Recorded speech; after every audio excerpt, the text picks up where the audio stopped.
ಇದೆಲ್ಲದರ ನಡುವೆ ನಮ್ಮ ಮುಖ್ಯಮಂತ್ರಿಗಳು ದೆಹಲಿಗೆ ತೆರಳುತ್ತಾ ಇದ್ದಾರೆ. ವಿಚಾರಗಳು ಬಹಳ ಇದೆ. ಒಂದು, ಅಲ್ಲಿ ಈ ರೀತಿಯಾದ ಮುಂಗಾರು ಅಧಿವೇಶನ ನಡೆಯುವಂತಹ ಸಂದರ್ಭದಲ್ಲಿ ಕೆಲ ಸಚಿವರುಗಳನ್ನ ಭೇಟಿಯಾಗಿ ಏನಾದರೂ ರಾಜ್ಯದ ಪರವಾದಂಥ ಯೋಜನೆಗಳು ಅಥವಾ ಏನಾದರೂ ಹಕ್ಕೊತ್ತಾಯ ಇದನ್ನು ಮಂಡಿಸ್ತಾರ, ಇದೆಲ್ಲ ಒಂದು ಕುತೂಹಲ. ಅದಕ್ಕಿಂತ ಮುಖ್ಯವಾಗಿ ಈಗ ಕಾಂಗ್ರೆಸ್ ಪಕ್ಷಕ್ಕೆ ಆಗ್ಬೇಕಾಗಿರುವಂಥದ್ದು ಏನು ಅಂತ ಅಂದ್ರೆ ಸಚಿವ ಸಂಪುಟ ವಿಸ್ತರಣೆ. ಅದಕ್ಕೆ ತಕ್ಕ ಹಾಗೆ ನಾಳೆ ಡಿ.ಕೆ. ಶಿವಕುಮಾರ್ ಅವರು ದೆಹಲಿಗೆ ತೆರಳಿದಂತ ನಂತರದಲ್ಲಿ ಹೈಕಮಾಂಡ್ ನಾಯಕರುಗಳನ್ನ ಭೇಟಿಯಾಗಲಿದ್ದಾರೆ ಅಂತೇಳಿ ತಿಳಿದು ಬರ್ತಾ ಇದೆ.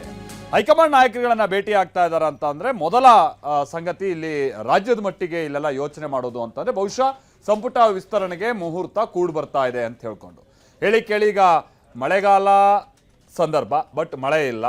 ಸ್ಕೂಲೆಲ್ಲ ಶುರುವಾಗಿ ಒಂದೂವರೆ ತಿಂಗಳಾಯಿತು. ಈ ಕಡೆ ಕೃಷಿ ಸಚಿವರಿಲ್ಲ, ಆ ಕಡೆ ಶಿಕ್ಷಣ ಸಚಿವರಿಲ್ಲ.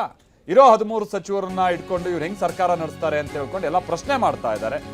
ಇವರ ಜೊತೆಗೇನೆ ಕೆಪಿಸಿಸಿ ಅಧ್ಯಕ್ಷರ ಜೊತೆಗೆ ನಾಳೆ ಕೆಪಿಸಿಸಿ ಅಧ್ಯಕ್ಷರು ಹೋಗ್ತಾ ಇದ್ದಾರೆ ಮುಖ್ಯಮಂತ್ರಿಗಳ ಜೊತೆಗೆ. ಡಿ.ಕೆ. ಜೊತೆಗೆ ಬಿ.ಕೆ. ಕೂಡ ಹೋಗ್ತಾ ಇದ್ದಾರೆ. ಅಂತ ಅಂದ್ರೆ ಬಿ.ಕೆ. ಹರಿಪ್ರಸಾದ್ ಕೂಡ ಹೋಗ್ತಾ ಇದ್ದಾರೆ. ಹೈಕಮಾಂಡ್ ನಾಯಕರುಗಳ ಜೊತೆಗೆ ಅವರು ನಾಳೆ ಭೇಟಿ ಮಾಡಿ ಮಾತುಕತೆ ನಡೆಸೋರಿದ್ದಾರೆ. ಬಟ್ ಇನ್ನೊಂದು ದೊಡ್ಡ ಲಿಸ್ಟು ಅಂತ ಅಂದ್ರೆ ಅದು ಸಿದ್ದರಾಮಯ್ಯನವ್ರ ಕಡೆಯಿಂದ ಹೋಗಿರುವಂಥದ್ದು. ಬಟ್ ಸಿದ್ದರಾಮಯ್ಯನವರು ಈ ಟೀಮ್ನಲ್ಲಿ ಇದ್ದಂಗಿಲ್ಲ. ಹಾಗಾಗಿ ಏನು ಮಾತುಕತೆ ಆಗುತ್ತೆ, ಯಾವ್ಯಾವ ವಿಚಾರಗಳ ಬಗ್ಗೆ ಮಾತುಕತೆ ಆಗುತ್ತೆ ಅನ್ನುವಂಥದ್ದೆಲ್ಲ ಕುತೂಹಲ ಕೆರಳಿಸ್ತಾ ಇರುವಂಥ ಸಂಗತಿ ಆಗಿದೆ.